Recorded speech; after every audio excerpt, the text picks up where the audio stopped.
I don't know if I have it over here, but I got regular water. I'll take regular water.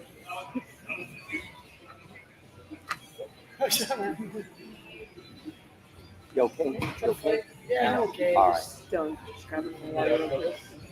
Oh, yes, please. Do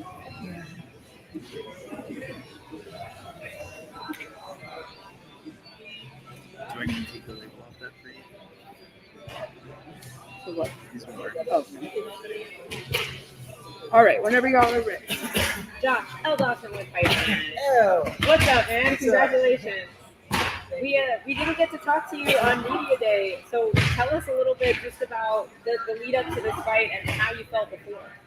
yeah, I'm surprised if I didn't put my media there. Like, come on, I have better talkers here. But sorry, what was the question again? I was thinking about the media day. Just tell us about the lead up to the fight and how you were feeling ahead of the fight. The lead up to the fight was interesting. I think about it sometimes. This is my fourth go around in this thing. So I think about it. I'm like, man, if anything, people are going to look at you sometimes and like, how did this guy do it? So the lead up to the fight is reminding myself that I've been here before. It's a long season. You never know what to expect. New weight class, so this was kind of like an interesting approach. But it's like any time, man. You're going to get locked into another person, and you just got to walk into the unknown and make it happen. So I'm happy I got the victory. I feel like I could have fought a little bit better. But Mike's a tough guy. That's why he's around. Tough guy, tough fight. Appreciate it. You looked like you had the choke there at the end of the first round. Did you feel it? Some of us thought we saw him start to tap. Yeah, I thought I felt a little tap on my leg. I swear I felt a little tap on my leg, but shout out to Coach Pritz, Arizona State. He was a big advocate of no reaction, right? You step on the scale, you're a little overweight, no reaction. Just go get your slips back on, cut the weight. You're choking the guy out, he doesn't tap, end of the round, no reaction. Right? We see a lot of guys going to an MMA fight, and some of their strategy is to like weather the round, and then they come back. You see it all happen a lot in MMA. What's more important than doing the comeback is the fighter applying the choke or applying the pressure, understanding the fight's not done. So I have to go back in there.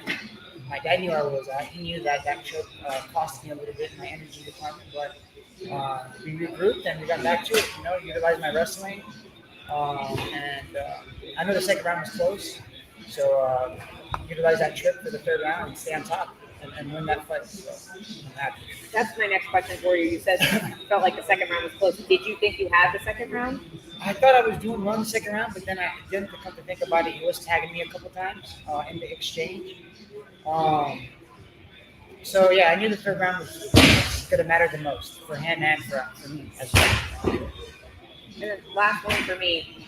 Also fighting tonight is a former opponent of yours, Sanganai. Yeah. How important is it for you to get that one back and see him later on in this tournament? With the PFL format, it makes it look like Impa and I have like this, this thing against each other, and it's really not. He's a nice guy. I have nothing against him. It's just how the format works. Of course, would I love to fight him again? 100%. But I'm faking and stuff too. I just want to fight the better guy, and I'm happy that I fought earlier. Of course, I could sit down and watch this and digest to see what's gonna happen in Chicago.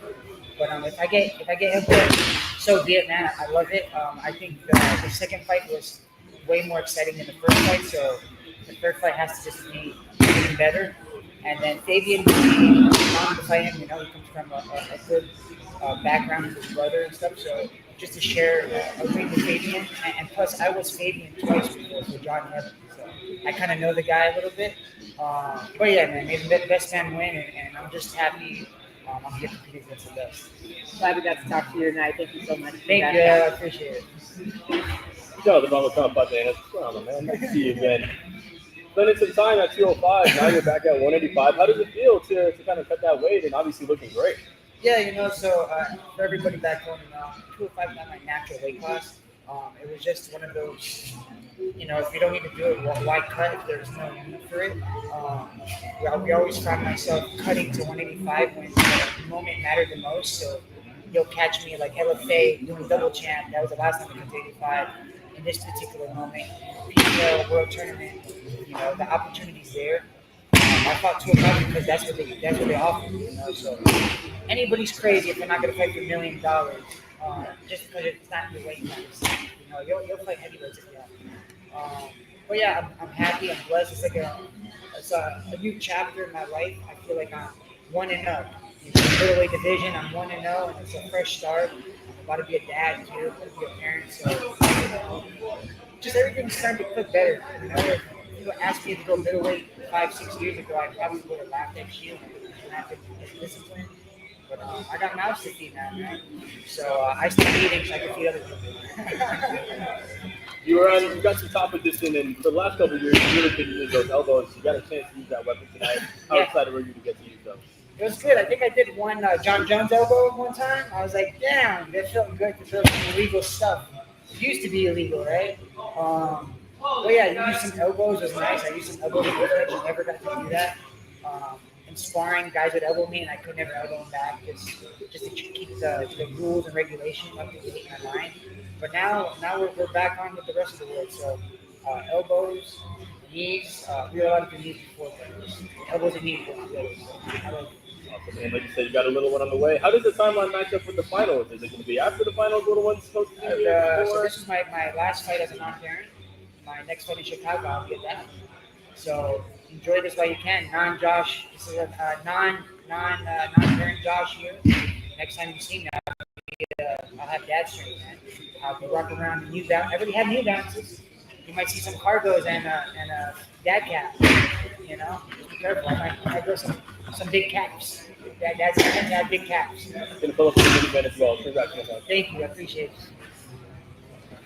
it. Josh, just what did you think, first of all, of his strength and his striking? You looked like you were just trying to pick your moments when to take him down, go after that. But it didn't seem like you were just going in there and just, let me just try every single time. Yeah. Was that because of his strength and also with his striking? No, so with Mike, look at his fights. Mike's he is a type of fighter that he's gonna bring it to you the same type of vibe every fight. Whether you're way better than him or you're not that great, he fights very, very smart. He's a very responsible fighter, right? So he's gonna come at you all 3 rounds. So I knew when I won the first round, he didn't tap to the choke. You know, he's a rough guy. You know, some guys would have tapped from panicking, or maybe he would have gone desperate or something like that. He's smiling at me in between the rounds. I'm like, yo, this guy's a veteran, you know. Luckily, I train at a good gym that gets me prepped for this. Shout out to Azamat Boyakov, right, Dad? Azamat Boyakov. Yeah. He mimicked Mike perfectly, but yeah, Mike's strong, man. He's a veteran. That's why he's been around. You know, that's why when everybody was losing jobs last year, they kept him. You know, exactly what he brought to the fight is exactly what I expected. You know, big hooks, tried to wrestle me. It's a great fight. Thank you, Mike. You had Conan, Coach Mako. And Mako. Coach Mako's kids did really well. They're still doing well. Things Yeah. going on. Now you're doing well. Yeah. So what was it like having them here and all your coaches that were here, and especially going from the second round to the third round and what they were telling you, because you even knew the second round was close? Yeah. So you know, obviously having my dad here is always a blessing. Having him here is always great. You know, and Coach Mako and Coach Mako, they know me since I was literally 12 years old, man. So these guys are coaches to me, but they're like uncles, man. You know, so when they're working with me and they're talking to me, I know they sincerely care about me. You know? That's why ATT, we're a family. You know, that's why we're one of the better gyms in the world, if not the best gym, because we care about each other. And, you know, after this interview, I'll be going right back over there to go check on my teammates that are about to fight. So I'm super blessed that we got a team. And what was going on between the second and third rounds, and just what was the talk there to get you ready for the third? Were they like telling you, Josh, we need this round, or what was the talk? So sometimes, you know, in the second round, there's no talk, man. It's like a good 30 seconds of silence, just water and a little bit of ice. And then my dad asks me sometimes, you ready? Yeah, okay. And then he'll go and he'll give me a good 10 to 15 seconds of instruction. and we go back to it. Then the third round comes along. You're winning this fight. Let's not give him this third round, and we utilize what we know, man. Our wrestling, and just go win this fight. Go to the next round of the tournament. And Josh, lastly, get some photos there with the lady and the Lady and baby the- to be. Yeah, gotta get some photos, gotta get document this nowadays, or else nobody believes you. Yeah, I went out there and fought a dude. I gotta document it, or else nobody believes me. But yeah, I'm happy that Zari's here, and we have our soon-to-be baby girl here. It's all puzzling to place, man. When I think about losing a couple years ago and building up to now, it's just mind blowing, man. So I get a little emotional thinking about it because it's that it's like I'm about to be a dad. Congratulations on everything.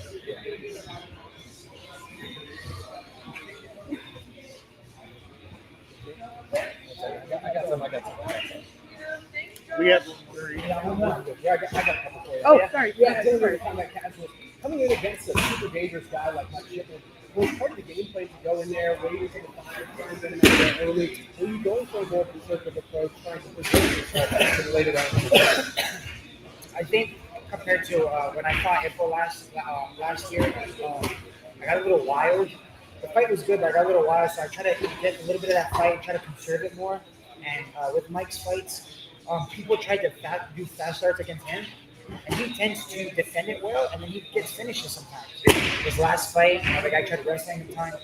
So I just wanted to make Mike feel uncomfortable, be a little conservative, and then try to find moments like the guillotine or elbows or knees or reverse wrestling to, have the fight in my favor. But a lot of it was being patient because I know he likes to do big hooks. And I got hit a couple of times. Now, you've been extremely active these last few years. Do you see that as an advantage coming into this tournament, over some of the fighters that might be staying across from you who are not so used to these Nah, I do see it as an advantage, and I just see it as MMA career. I'm not going to be doing this forever. I'm 32 years old, and PFL sent me a contract this year to put me in the middleweight tournament. I didn't think twice. I signed it because at the end of the day, I'm not doing this forever. And after I'm done with this, I kind of want to enjoy life and not have to work. So keep these fights coming, man. I'm 32 years old. I would like to push it to about 40 years old. If I can keep getting these 3 fights a year till I'm about 40 years old, I think we're good, man. And my daughter would be cool, would be chilling. I'd like to say. And last one for me, coming from that old preseason playoff style format with points, how do you like this new, more Grand Prix winner goes on, loser goes home style that we've entered here? I did enjoy the couple of years format because it was cool, it was entertaining. I think they try to do something different. But sometimes it's saying less is more, right? Let's just keep it simple. Like, let's not force these guys to do whatever they want. Actually, if you let these guys just fight the way they want to fight, you'll probably get better results, versus trying to force somebody to get points. But you live and you learn throughout these formats, and I do like this format a lot better. It's simple. By August, I know that I'll be hanging out with my family again. But until then, it's on the grind instead of going all the way till November. You know what I mean? So I do like the format. Thank you so much. Thank you very much. You good? Awesome. I'm going to take a photo before you head out. Okay. Ready? 1, 2, 3.